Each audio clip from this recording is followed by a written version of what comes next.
महाराष्ट्र की राजनीति में इन दिनों पुनर्मिलन की चर्चाएं चल रही हैं। एक तरफ जहां ठाकरे भाइयों ने एक साथ आने के संकेत दिए हैं, तो वहीं एनसीपी प्रमुख शरद पवार और उप मुख्यमंत्री अजित पवार लगातार 3 बार मुलाकात कर चुके हैं, जिसको लेकर भी कुछ इसी तरह की चर्चाएं हैं।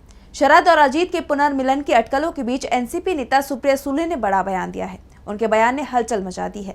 तो क्या संकेत दिए सुप्रिया सुले ने, जानने के लिए देखिए रिपोर्ट। एनसीपी प्रमुख शरद पवार और उप मुख्यमंत्री अजित पवार के बीच नजदीकियां बढ़ती दिखाई दे रही हैं। एक महीने में दोनों 4 बार मुलाकात कर चुके हैं, जिसके बाद से चाचा भतीजा के साथ आने की चर्चा तेज हो गई है। इस बीच एनसीपी नेता सुप्रिया सुले ने बड़ा बयान दिया है। उन्होंने कहा कि पवार परिवार में राजनीतिक मतभेद हो सकते हैं, लेकिन इनका व्यक्तिगत रिश्तों पर कभी असर नहीं पड़ा है।